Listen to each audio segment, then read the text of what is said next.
दो small cap mutual fund schemes, एक Kotak small cap fund और एक निप्पॉन स्मॉल कैप फंड। अगर इनके डायरेक्ट प्लान की एनएवी नेट एसेट वैल्यू देखते हैं एक यूनिट की, तो कोटक म्यूचुअल फंड की जो एनएवी है वो लगभग 300 रुपए के पास है और जो निप्पॉन स्मॉल कैप फंड की जो एनएवी है वो लगभग 185 रुपए के आसपास है, 185 रुपीज। और दोनों ही जो म्यूचुअल फंड स्कीम है वो 2013 के अंदर में शुरू हुए थे, मतलब दोनों म्यूचुअल फंड स्कीम का जो स्टार्टिंग डेट है वो सेम है। निप्पॉन स्मॉल कैप फंड का अगर हम 2013 से अभी तक का रिटर्न देखते हैं, सिंस इंसेप्शन मतलब रिटर्न देखते हैं जब से फंड शुरू हुई है, तो लगभग 22% का रिटर्न है।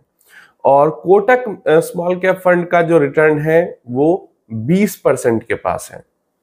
तो जिस म्यूचुअल फंड स्कीम ने ज्यादा रिटर्न दिया, 22% का रिटर्न दिया, उसकी एनएवी कम है, 185 पे है। और जिस स्कीम ने कम रिटर्न दिया, 20% का रिटर्न दिया 2013 से अभी तक, उसकी एनएवी ज्यादा हो गई, 300 रुपए के पास हो गई। ऐसा कैसे हो गया? ज्यादा रिटर्न सेम डेट पे अगर म्यूचुअल फंड स्कीम शुरू हुई है तो ज्यादा रिटर्न देने वाला जो स्कीम है उसका एनएवी कम हो गया और कम रिटर्न देने वाला का एनएवी ज्यादा हो गया। ऐसा कैसे हो गया? आप कमेंट में बताओ। वीडियो को पॉज करो, आगे देखने से पहले आगे मैं रीजन बताता हूं।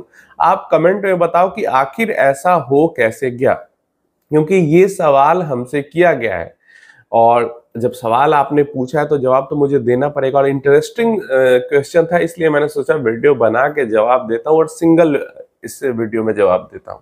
कमेंट में आपने लिख लिया। अब आगे मैं आपको बताता हूं। देखिए, अगर 2020 के अंदर या फिर 2021 के अंदर या फिर 2015 के अंदर, 2017 के अंदर, मतलब 2013 के बाद कोई भी नई म्यूचुअल फंड स्कीम लॉन्च होती है, मान लो सेम डेट पे दो स्कीम लॉन्च होती है, तो उसके जो रिटर्न्स हैं उसमें जिसका ज्यादा रिटर्न होगा उसकी एनएवी ज्यादा होगी और जिसका कम रिटर्न होगा उसकी एनएवी कम होगी। ये बिल्कुल ट्रू है, बिल्कुल सही है और ऐसा ही होगा।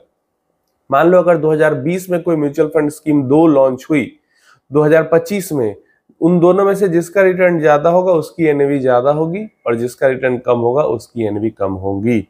लेकिन ये बात यहाँ पे आप भूल गए कोटक म्यूचुअल फंड और निप्पॉन म्यूचुअल फंड स्कीम के केस में कि इन दोनों का सिर्फ डायरेक्ट प्लान 2013 के अंदर लॉन्च हुआ था। ये म्यूचुअल फंड स्कीम 2013 में लॉन्च नहीं हुई थी। जब सेबी ने डायरेक्ट प्लान को लेकर अलाउ किया तो डायरेक्ट प्लान 2013 में बहुत सारे स्कीम्स, ऐसे स्कीम्स के लॉन्च हुए जो स्कीम पहले से चल रही थी मार्केट के अंदर में, रेगुलर स्कीम के अंदर में। जैसे कोटक स्मॉल कैप स्कीम जो लॉन्च हुई थी वो 2005 के अंदर लॉन्च हुई थी और 2005 से 2012 तक इसका सिर्फ रेगुलर प्लान अवेलेबल था और 2013 के बाद इसके रेगुलर और डायरेक्ट प्लान दोनों अवेलेबल हो गए। वैसे ही निप्पॉन स्मॉल कैप फंड 2010 के अंदर लॉन्च हुई थी और 2010 से 2012 तक इसका सिर्फ रेगुलर प्लान चला और 2013 से इसका रेगुलर के साथ साथ डायरेक्ट प्लान भी चलने लगा। तो डायरेक्ट प्लान का जो आपको सिंस इंसेप्शन रिटर्न दिखाता है वो दिखाता है 2013 से, क्योंकि डायरेक्ट प्लान 2013 के अंदर ही शुरू हुई थी। अब जैसे कोई स्कीम अगर 2015 के अंदर शुरू हुई होगी तो उसका रेगुलर और डायरेक्ट दोनों प्लान 2015 से ही शुरू हुआ, लेकिन क्योंकि ये दोनों फंड्स पहले से अवेलेबल थे तो इनकी डायरेक्ट प्लान 2013 से शुरू हुई। तो 10 रुपए दोनों की 10 रुपए की एनएवी से डायरेक्ट प्लान शुरू नहीं हुई। 2005 में कोटक लॉन्च हुआ 10 रुपए में और 2005 से 2012 तक जितनी एनएवी हो चुकी थी उसी एनएवी पे डायरेक्ट प्लान लॉन्च हो गया। और वैसे ही 2010 से 2012 तक जितनी एनएवी निप्पॉन की हो चुकी थी, निप्पॉन स्मॉल कैप फंड की, उसी पे लॉन्च हो गया डायरेक्ट प्लान। तो क्योंकि दोनों Kotak small cap fund and Nippon small cap fund दोनों के लॉन्च डेट में 5 साल का अंतर है, इस कारण से कोटक 5 साल पहले लॉन्च हुई थी और निप्पॉन 5 साल बाद लॉन्च हुई थी। इस कारण से ज्यादा रिटर्न देने के बावजूद में भी निप्पॉन की एनएवी कोटक की एनएवी से कम है। जिसने ये जवाब दिया था कमेंट बॉक्स में, आप लोग सही हो, क्योंकि रिटर्न ज्यादा हो लेकिन अगर टाइम ज्यादा है तो कम रिटर्न में भी पैसा ज्यादा बन जाता है।